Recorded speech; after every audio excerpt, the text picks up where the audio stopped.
The wind howled across the lonely mountain village as people gathered near the dusty wooden market square. Horses stamped impatiently, and merchants shouted prices for goods that hardly mattered in this forgotten place. Among the crowd stood a man who spoke little and watched everything. They called him the Mountain Man. His face was weathered by years of mountain storms, and his eyes carried the silence of someone who trusted neither men nor destiny. He lived far above the village where wild goats roamed and pine trees whispered secrets to the sky. People feared him not because he was cruel, but because he was unknown. In this village, unknown men were dangerous. That morning, the town was selling a woman, not a wedding, not a love story, a transaction. The village chief's daughter had been rejected by her promised husband after rumors spread about her family's disgrace. The man who was supposed to marry her disappeared before the wedding ceremony. Now the village wanted to wash its shame by selling her hand to anyone willing to pay. They placed a rough burlap sack over her head so no one would see her face. Some said it was mercy. Others said it was punishment. "She is sold as she is," announced the village elder coldly. "No questions about her past." The crowd murmured like bees disturbed from a nest. The mountain man stood at the back, arms folded, boots dusty from long walking trails. He had no wife, no family, and no desire to become part of village gossip, but something inside him felt restless that day.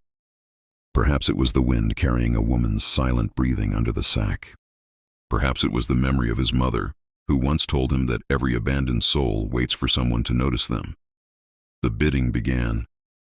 Men laughed and offered small coins like they were buying cattle. "She is cursed," one man said. "Her fiancé left her." "She brings shame," said another. The mountain man said nothing. Then the village elder looked toward him. "You have lived alone on the mountain.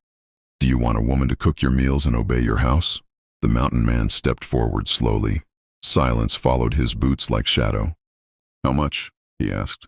The elder named a price that was surprisingly low. Perhaps the village wanted her gone more than they wanted money. The mountain man reached into his leather pouch. He counted his savings, gold pieces collected over years of hunting, trading animal skins, and surviving storms. He placed the coins on the wooden table without negotiation. The crowd gasped. "You are buying a woman nobody wants," whispered an old merchant. The mountain man replied, "I am buying a life that nobody is protecting."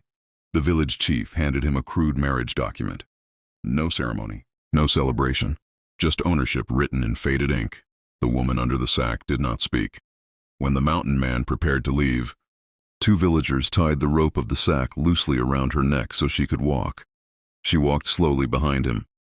Not once did she ask where they were going. The journey toward the mountain was long. The sun burned orange behind jagged rocks as they climbed narrow trails. The woman stumbled once, but the mountain man did not touch her without permission. He walked in front, leading silently like a guardian who had no words. At night, they reached a wooden cabin built beside a waterfall. The mountain man lit a fire. "You can rest," he said. The woman sat near the fire, hands trembling slightly under the sack. After a long silence, she spoke for the first time. "Why did you buy me?" The mountain man answered slowly, as if each word was carved from mountain stone. "Because nobody deserves to live as unwanted property." The fire crackled. The woman said nothing more. Outside, wolves howled far across the valley. Inside the cabin, two strangers shared silence like a fragile promise. And that night, the mountain man could not sleep, because he wondered what face was hiding under the sack. Chapter 2. The Face Beneath the Sack. Morning sunlight touched the mountain cabin like gentle gold. The waterfall outside sang loudly, crashing against rocks as if trying to wake the world from forgotten dreams. The mountain man woke early, as he always did, checking the hunting traps and preparing simple bread from stored grain. When he returned inside, he saw the woman sitting still near the fire, hands resting on her knees.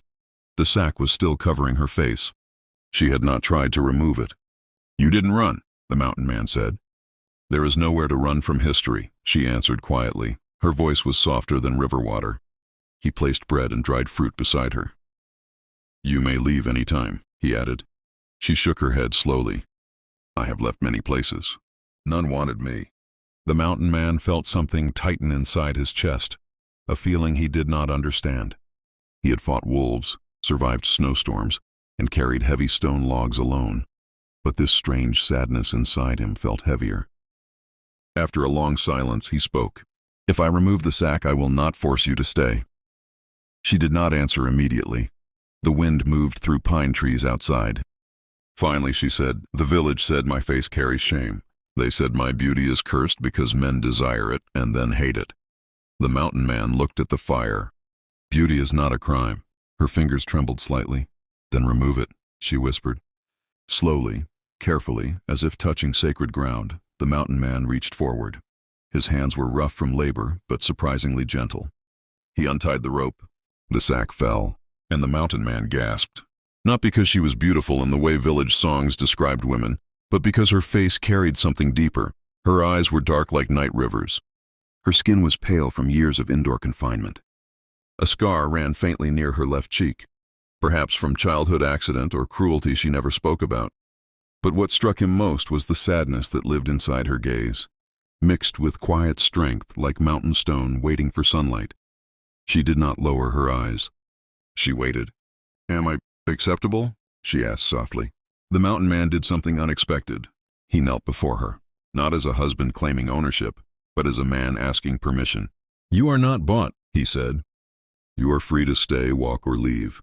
But if you remain here, I will protect you from wind, from hunger, and from the cruelty that chased you." Tears rolled silently down her cheeks. No one had ever spoken such words to her. She touched the scar near her cheek. "People said I was broken." The mountain man replied, "Mountains are also broken by time, yet they stand stronger."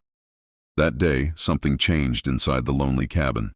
She learned to bake bread beside him. He taught her how to listen to wind patterns that predicted storms. They spoke little but shared life in quiet understanding. Weeks passed. Villagers sometimes watched from far below the mountain, whispering about the mountain man who bought a rejected bride. But one night, when snow began falling early, the woman walked outside the cabin and spoke softly. "I was sold like property," she said. The mountain man stood beside her. "You were rescued like a human." She turned toward him. "Do you regret buying me?" He shook his head. "No, because the day I bought you, I found something I didn't know I was searching for." She asked, "What was that?" The mountain man looked at the snow covering the silent world. "Someone who was not afraid to stay in my loneliness." The woman smiled for the first time. And in that mountain night, two wounded hearts stood beside falling snow, learning that sometimes love does not arrive as thunder, but as quiet footsteps in forgotten places.